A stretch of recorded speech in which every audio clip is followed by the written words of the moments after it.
So, dear student, today I am going to discuss another antibiotic, chloramphenicol.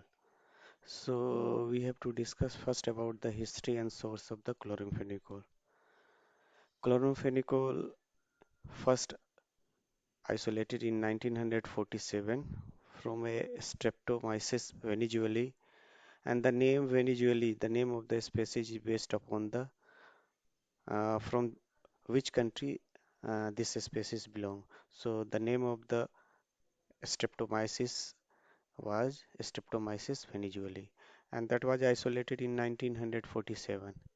1 year later on, in 1948, the drug came in the market and drug was used. And in the same year, drug was also synthesized in the laboratory. So this drug later on become banned to use in the uh, food producing animal because of the toxicity, particularly the idiosyncratic life-threatening aplastic anemia. So the drug was banned. So now we have to go to another point, that is about the chemistry and structure activity relationship. So name itself is telling about the chemical structure. So the name is chloramphenicol. Chlo indicate the chlorine, M indicate the amino group, phenicol is indicating phenyl as well as the alcohol group. So the name of the drug was chloramphenicol. So this is the structure.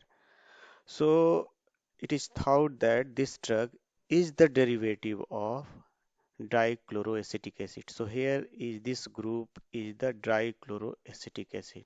So this chloramphenicol is the derivative of dichloroacetic acid.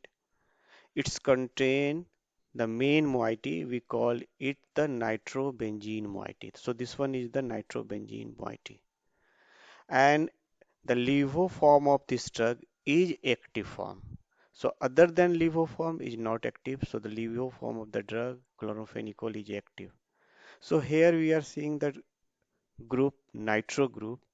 So later on it was investigated this nitro group is responsible for idiosyncratic aplastic anemia.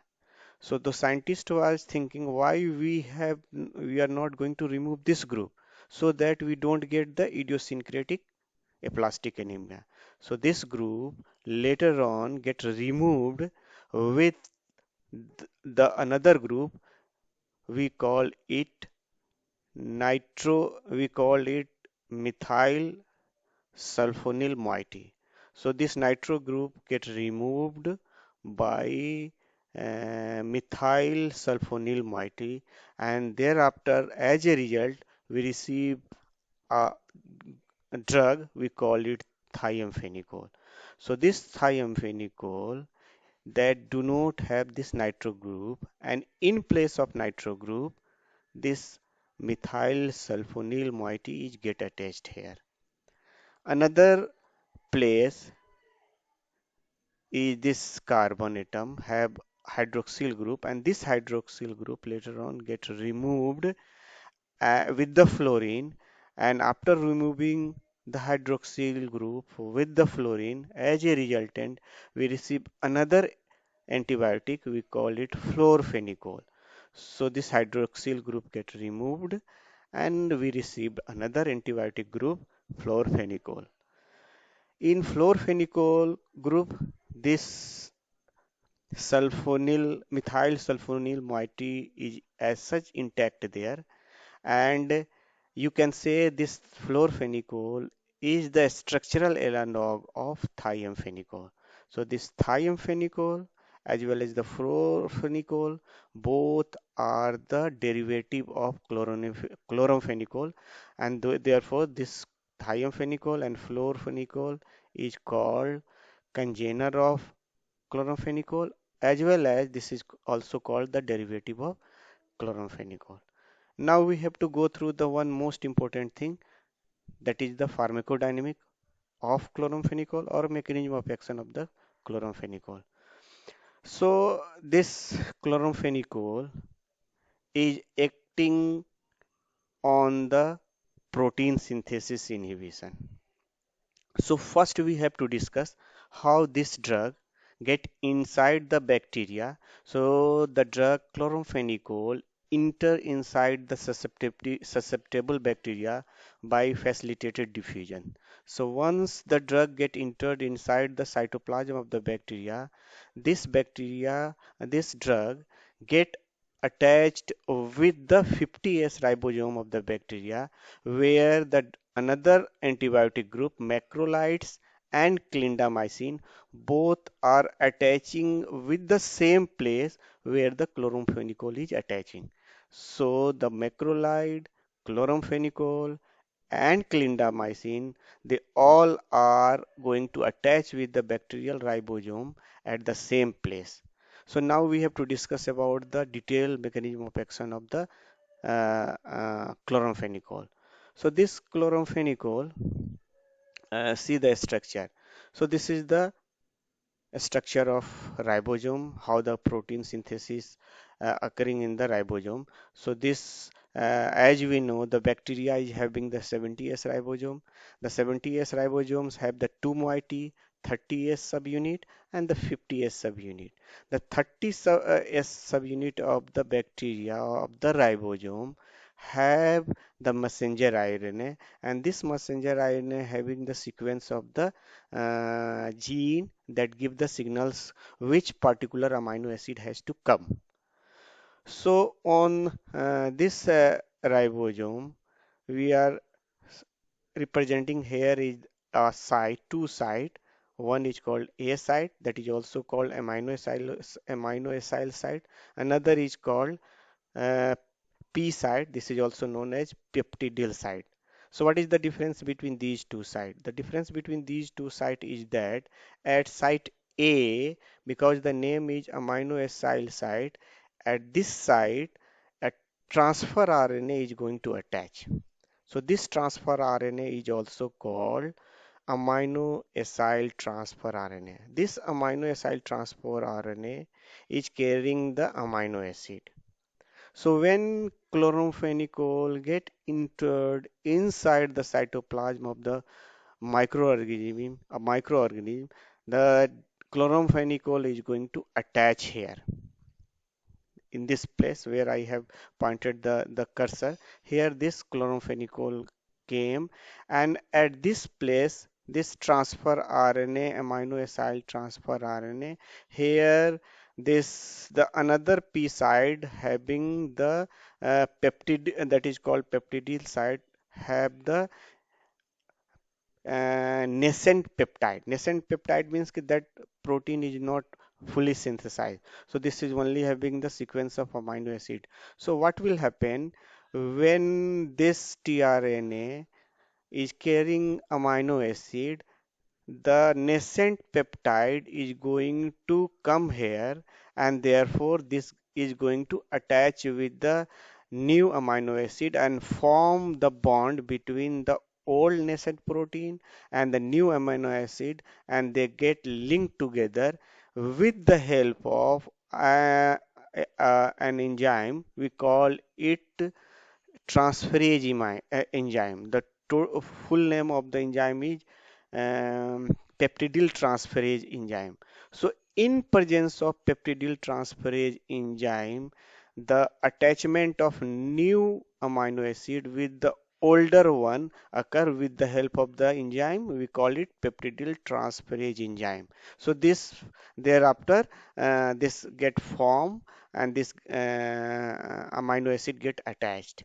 So what the chloramphenicol is going to do? Chloramphenicol is going to attach at the 50S ribosomal subunit of the bacteria, and therefore the amino acyl transfer RNA that is carrying the amino acid is not able to transfer the amino acid to nascent peptide. So therefore the protein is not going to be synthesized.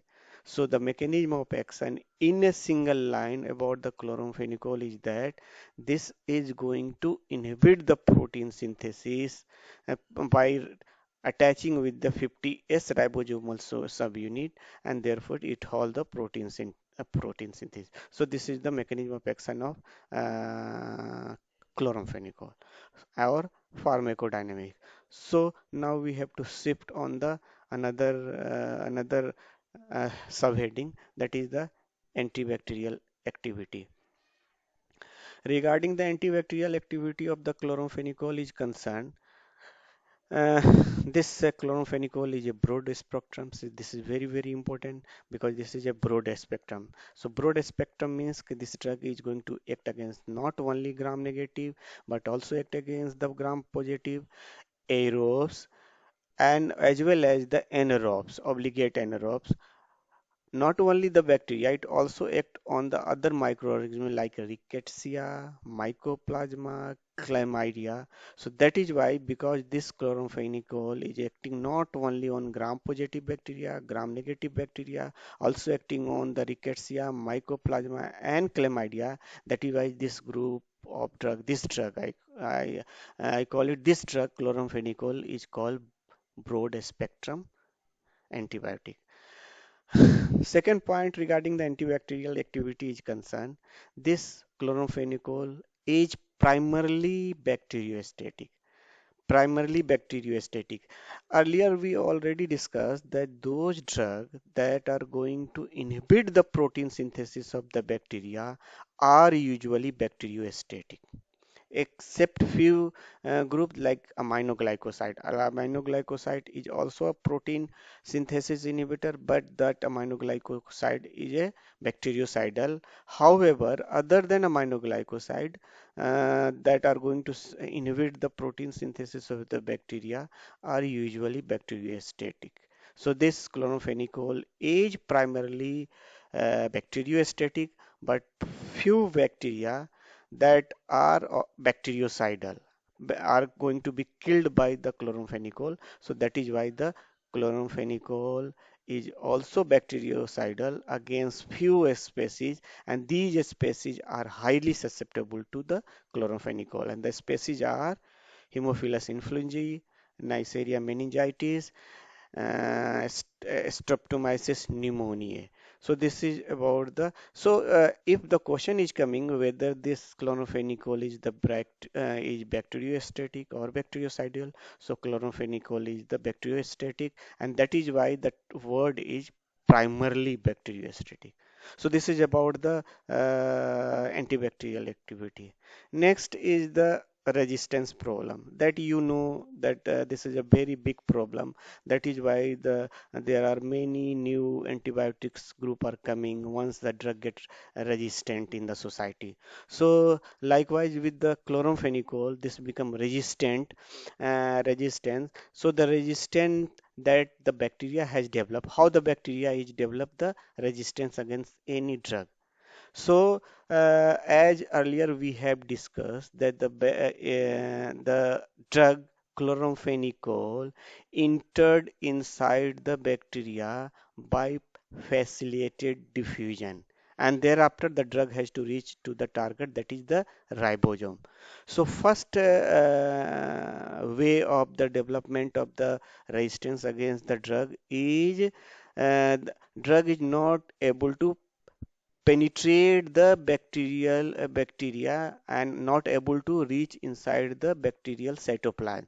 So the resistant bacteria decrease permeability of the chloramphenicol. So because those resistant bacteria that are inhibit the permeability of chloramphenicol, the chloramphenicol are not able to reach in sufficient quantity at the target site, and therefore the drug is not able to kill the bacteria. So this is one important point. Okay, the resistant bacteria inhibit the entrance of the chloramphenicol inside the cytoplasm. So next is the even though if the drug reached in sufficient quantity in the cytoplasm of the bacteria, the resistant bacteria has developed the efflux action.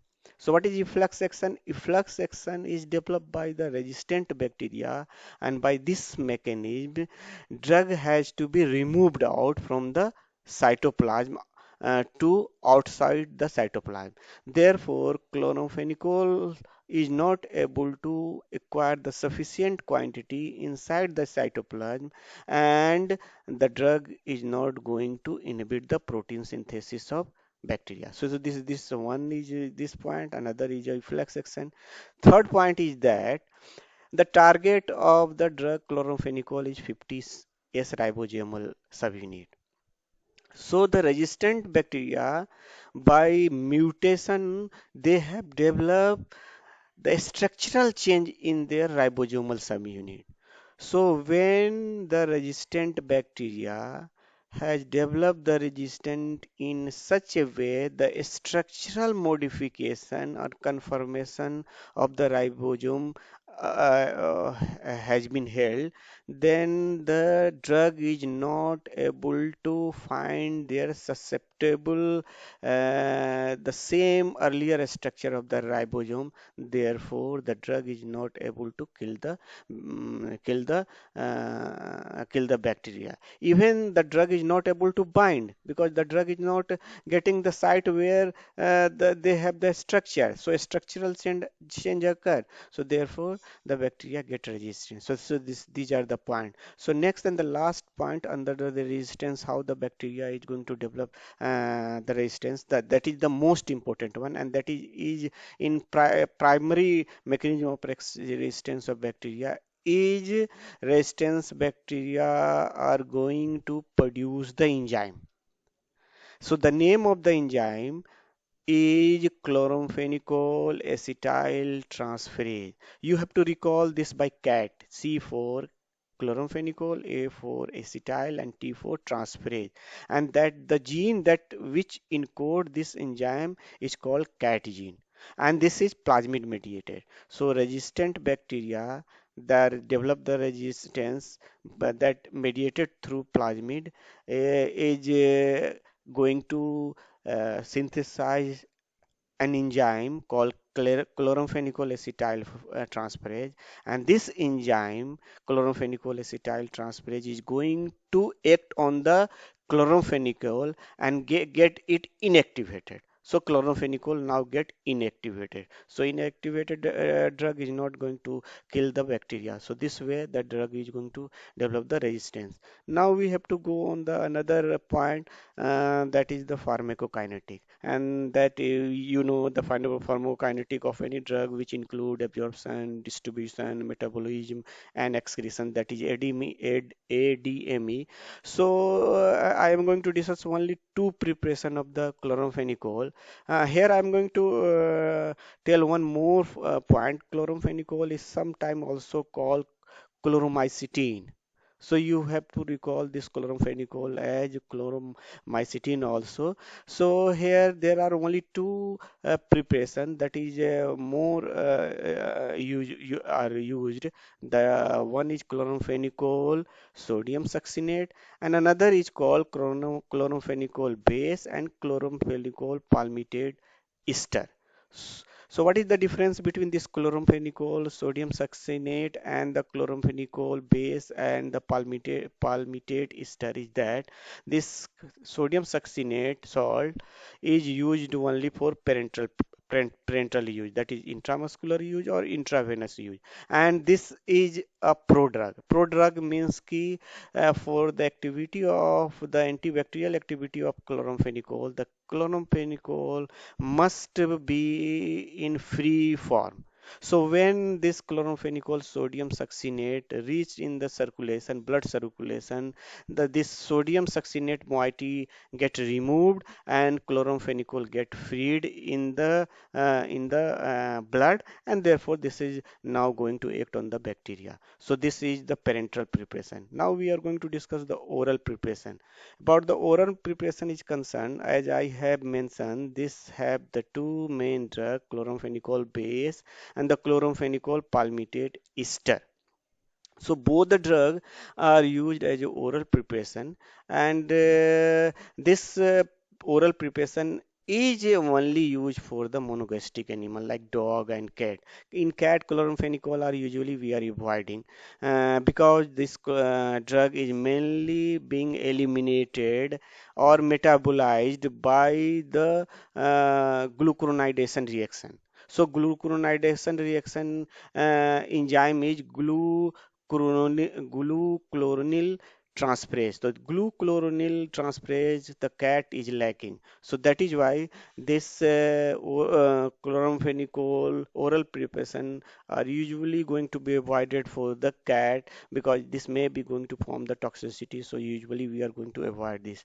So the next point, as I have mentioned, that oral preparation of this chloramphenicol we are not going to be used in ruminant. Why? Because the GI microflora, ruminant microflora, is going to degrade this chloramphenicol base and chloramphenicol palmitate ester. So therefore, we are not going to use this preparation in as a oral in the ruminant. So in ruminant, usually we are using the parental preparation, that is the chloramphenicol sodium succinate.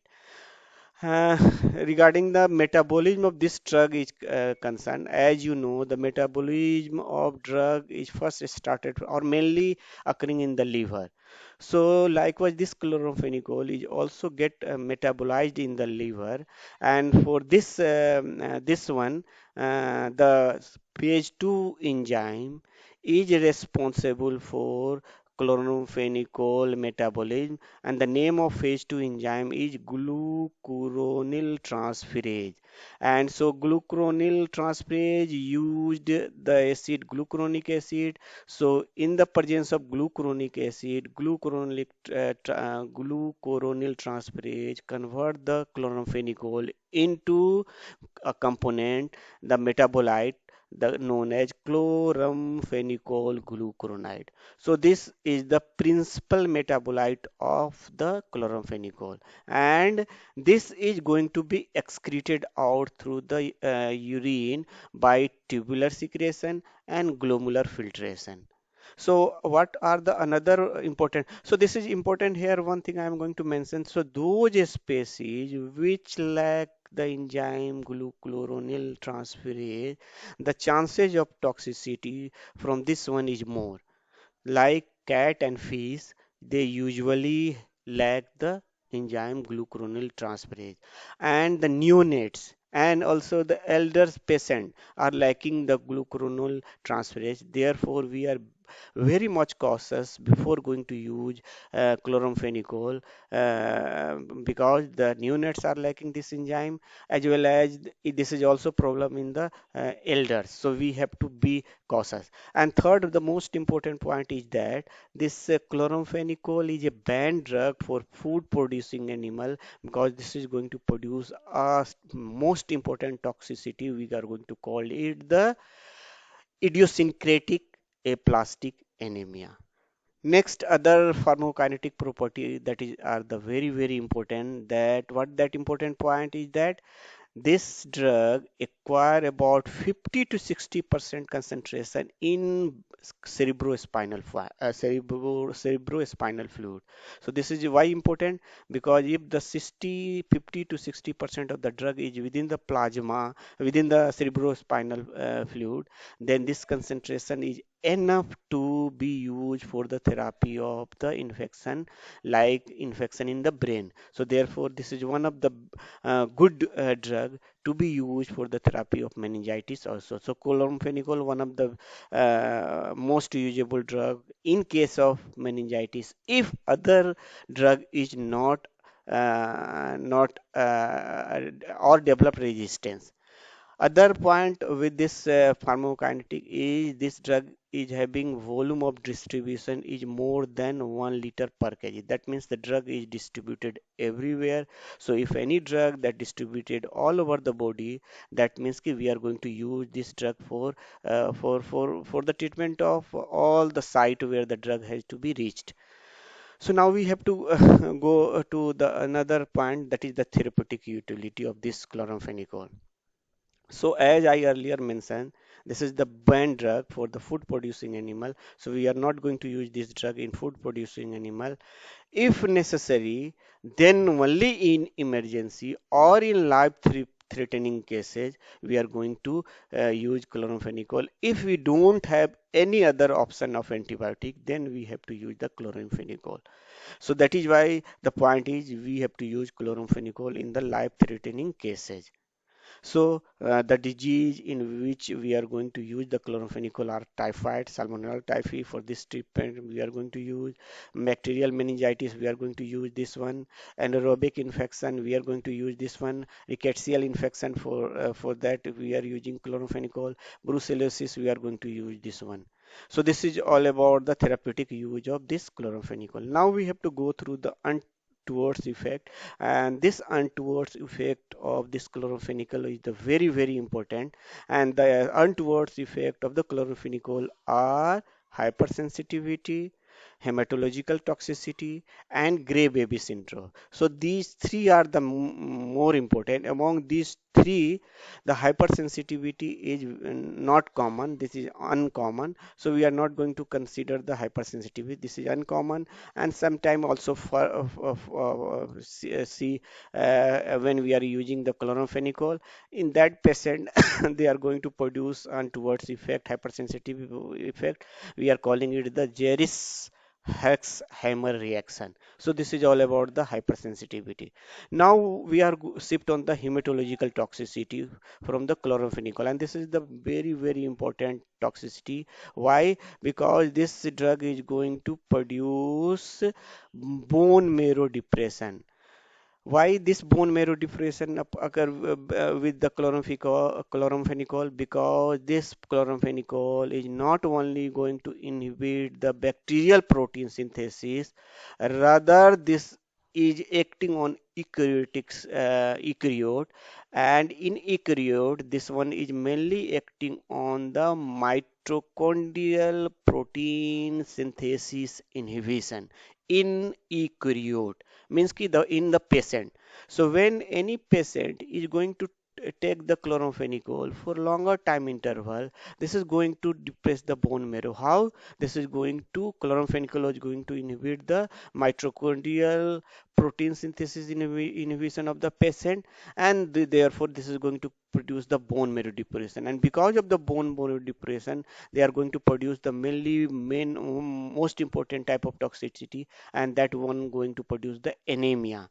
So this type of anemia, there are mainly you can say three, four type of anemia on the basis of the property, and these anemia because of the bone marrow depression are hemolytic anemia. Hemolytic means कि hemolysis occur, and because of the hemolysis, this produces the anemia. We are calling it the hemolytic anemia, and this is usually seen in those patients they are lacking this enzyme glucose 6-phosphorus dehydrogenase. So those patients which are lacking this glucose 6-phosphate dehydrogenase, if we are going to use this chloramphenicol in these patients, they are going to produce the hemolysis, and later on this is going to develop the anemia. We are calling it the hemolytic anemia. The second type of toxicity is the dose dependent and dose independent toxicity. The dose dependent toxicity is usually reversible and producing the anemia because of the bone marrow depression. So because of the bone marrow depression, with the dose dependent manner and reversible one is going to produce the anemia, and that are leukemia and thrombocytopenia. So this is reversible and the dose dependent. So this is also called dose dependent reversible anemia. So this is another type of the hematological toxicity. And third and the last type of toxicity is the idiosyncratic aplastic anemia that we already discussed. This aplastic anemia is also because of bone marrow depression. What is difference with the another type, another anemia is that this is the first dose independent type of anemia. Second important is that this is the idiosyncratic. Idiosyncratic means individual effect, and in about 30,000 patients in which we are using the chloramphenicol, there is a chances of one patient that is developed the idiosyncratic aplastic anemia, and this toxicity is very very rare, and that is occur in 1 in 30,000 patient, and this is very dangerous because this is going to produce the pancytopenia.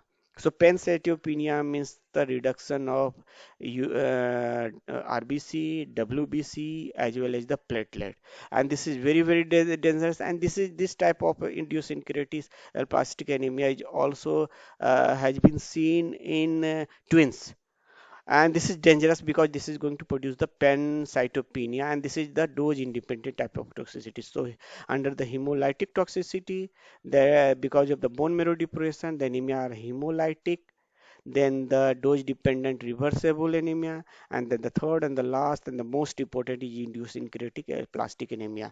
And the fourth important point with the idiosyncratic aplastic anemia is that this type of toxicity is only because of presence of nitro group in the chloramphenicol. So thereafter the scientists they have developed the another two antibiotics that we are calling it the chloramphenicol derivative or chloramphenicol congener, that is thiamphenicol or fluorphenicol, by removing the nitro group. Thereafter what we have seen, this this type of idiosyncratic aplastic anemia has not been seen with the chloramphenicol derivative. That means not in connected with the thiamphenicol or fluorphenicol. So last type of untoward effect connected with the chloramphenicol is the gray baby syndrome. So gray baby syndrome is just like you can say the jaundice type of syndrome. How this will occur? The mechanism behind the gray baby syndrome is that usually this gray baby syndrome is seen in neonates or in pregnant animal or pregnant patient. So how this toxicity occur? If a patient, as you know, the new nodes, they are lacking the enzyme glucuronil transferase. So as I earlier mentioned, the main metabolic pathway of chloramphenicol is glucuronidation. So glucuronidation is only held in presence of this enzyme glucuronil transferase. So if the species or if the animal is lacking this enzyme, that means कि in that metabolism of the chlorophenicol not occur properly, and therefore chlorophenicol get accumulated, and later on it produces toxicity. So this is only because of the deficiency of the enzyme, and this is usually we have seen in the neonates as well as in the elder patient.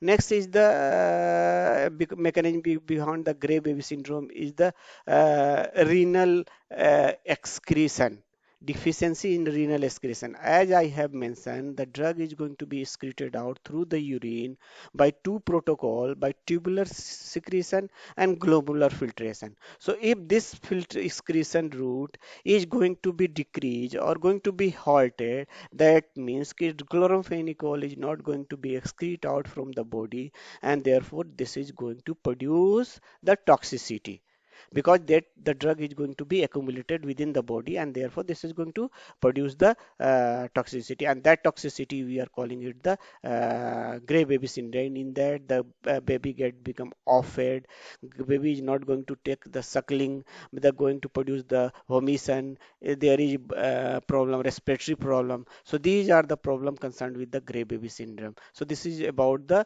untoward effect with the chloramphenicol. Now we have to go through the another point, drug-drug interaction. So the name is clearly indicating what is the meaning of drug-drug interaction. Drug-drug interaction means if one drug to be used with the another drug, there may be chances they have there some interaction. Which type of interaction that we are going to discuss here. Chloramphenicol is a cytochrome inhibitor. So as we know, the cytochrome enzyme is responsible for metabolism of the drug. So any drug that we are using chloramphenicol with the other type of drug like warfarin or phenytoin, if this drug is going to inhibit this enzyme, then what will happen? These two drugs are not going to be metabolized easily.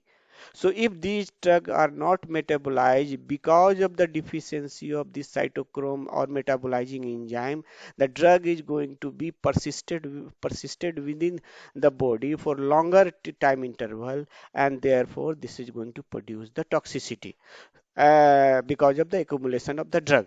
So that is why chloramphenicol is going to create the problem when we are going to use the chloramphenicol with the warfarin or phenytoin. Another problem is that if we are using chloramphenicol with the another group of the drug that are an cytochrome inducer, then again the problem. Inducer, as you we know, this cytochrome inducer are those type of drug that induces the process of metabolism faster. So when this phenobarbital or rifampin, both are cytochrome inducer, both are going to induce this cytochrome. That means the rate of metabolism of chloramphenicol get fast. So when the rate of metabolism of this drug is get fast, the drug is going to be metabolized and excreted fastly. So the drug is not persisted within the patient for longer time interval. So this drug in combination is going to reduce the activity of the chloramphenicol. So this is called drug-drug interaction. Another interaction that we are going to see what that one.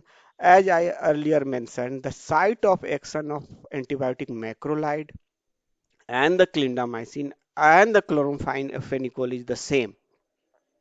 So when we are using chloramphenicol and macrolides together, then what will happen? Both are fighting together to go on the place where the drug is going to act on the bacteria. So this is going to act as the competitive inhibitor type of combination occur. So in competitive inhibition, those drugs which are going to accumulate more, they are going to produce their action. So the combination of chloramphenicol with the macrolide or clindamycin act as a competitive inhibitor because the site of action of these three drugs are at the same place, so we don't going to use these drugs together in combination. And the last one point is the chloramphenicol derivative. So there are or congeners, there are only two or now one more drug came in existence that we are calling it the chloramphenicol derivative or congener. That one is the first one was the thiamphenicol. So as I earlier mentioned, and then another one is the fluorphenicol. So here I am going to show you what will happen with the thiamphenicol, how the thiamphenicol gets synthesized. So this group, nitro group, that is responsible for idiosyncratic aplastic anemia has to be removed with the methyl sulfonyl moiety. So this methyl sulfonyl moiety is going to replace with the NO2 group, and as a resultant we get the drug we call it the thiamphenicol. So in thiamphenicol, when we are going to remove this hydroxyl group with the fluorine, as a resultant we receive another drug we call it the fluoromphenicol. So why these thiamphenicol and fluorphenicol came in existence? Because these two are going to remove the nitro group. Therefore, these two drug are not showing the toxicity like idiosyncratic aplastic anemia. So this is all about your today class. So